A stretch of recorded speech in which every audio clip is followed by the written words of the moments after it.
Oi, pessoal, tudo bem com vocês? Como passaram a semana? Tudo certinho? Hoje a gente vai dar continuidade ao ensino do apóstolo Paulo através da carta dele lá do livro de 1 Coríntios. Só que hoje a gente vai falar especificamente o que ele vem transcorrendo lá no capítulo 15 de 1 Coríntios.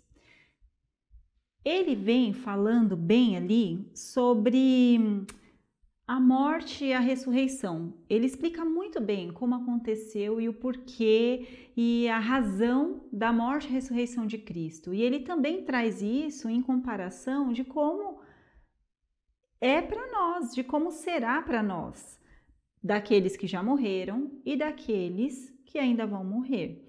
Ele tira essa dúvida, ele tira esse peso, esse medo, de repente, que as pessoas têm de falar e de tratar do assunto morte.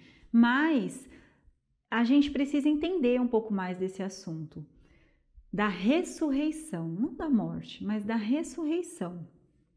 Infelizmente, quando Jesus morreu e ao terceiro dia ele ressuscitou, os soldados romanos que guardavam lá a porta do túmulo dele, eles foram fortemente subornados pelos líderes judeus. Está lá no finalzinho do livro de Mateus, no capítulo 28.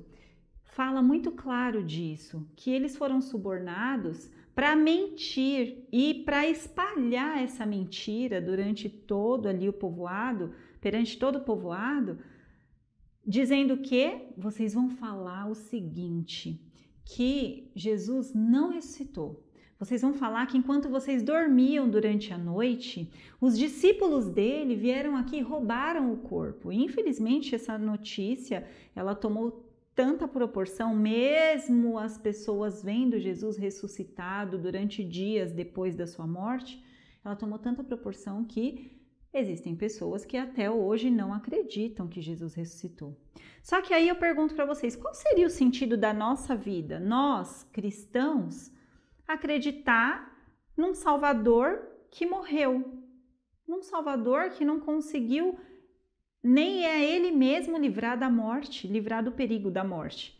Nenhum sentido, concordam? Se Cristo não ressuscitou, então, o que vai ser daqueles que já morreram crendo em Jesus? Acabou para eles? Não faz sentido. Não é esse o plano, não é essa a obra da cruz. Só que, por uma graça muito grande, muito linda do Senhor sobre a vida do apóstolo Paulo, lá no versículo 20 desse mesmo capítulo 15 aí de 1 Coríntios, ele vem e afirma essa verdade para nós.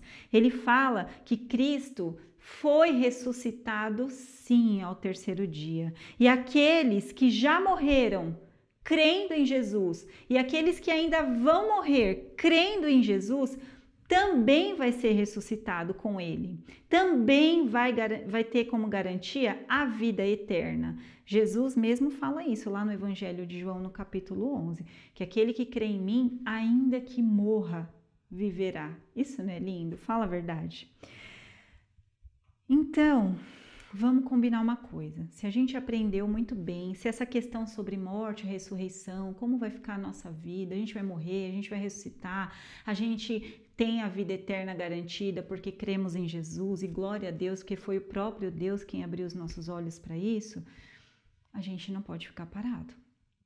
A gente tem que sentir esse desejo no coração de alcançar aqueles que ainda estão cativos, que ainda estão perdidos, aqueles que ainda não sentiram no coração, não perceberam, não enxergaram e muito menos conseguem reconhecer Jesus como seu único e suficiente Salvador. Nós, como cristãos, como discípulos de Jesus, como a carta de Cristo aqui na terra, através do Espírito Santo que habita em nós, a gente tem que procurar alcançar o número máximo de pessoas, alcançar o número maior de pessoas. A gente tem que ter como um desejo ardente no nosso coração fazer o reino de Deus crescer, expandir aqui nessa terra. E aí, com isso, a gente vai permanecer forte, firme, fiel, a gente tem que ser responsável com a palavra. Aquilo que foi revelado para nós nas Escrituras, a gente tem que ter responsabilidade. E o apóstolo Paulo, ele fala muito claro isso lá no último versículo desse capítulo 15, que é o versículo 58. Olha o que ele traz para nós. Ele diz assim: portanto, meus amados irmãos, sejam fortes e firmes. Trabalhem sempre para o Senhor com entusiasmo, pois vocês sabem que nada do que fazem para o Senhor será inútil. A gente tem como garantia a vida eterna. A nossa recompensa está lá com o Senhor. O próprio apóstolo Paulo, lá na carta dele aos Filipenses, diz: pois para mim, viver é Cristo e morrer é lucro. Então, se morrer é lucro, é porque o que está por vir é muito melhor do que o que a gente vive agora. Amém? Beijo, pessoal. Boa semana para vocês. Que vocês tenham muita experiência com Jesus durante toda essa semana, que vocês busquem conhecer a palavra, leiam o capítulo 15, ele é riquíssimo de conhecimento, de ensino, de verdades para a vida de vocês, tá bom? Eu desafio vocês essa semana a compreenderem melhor o que fala sobre a morte e ressurreição, a grande obra linda da cruz de Jesus, e que vocês peçam a Deus para trazer na cabeça de vocês uma pessoa, um amigo, o vizinho, o amigo do colégio, um professor, a vovó, o vovô, seja lá quem for, alguém que precisa ouvir essa linda notícia, e que essa notícia é um divisor de águas na vida da pessoa. Uma vez que ela morre, ela vai ganhar a vida eterna. Isso não é maravilhoso? Aproveita, curte o nosso canal, compartilhe essa página com o maior número de amigos e familiares que vocês puderem, tá bom? Beijo, amo vocês e até a próxima.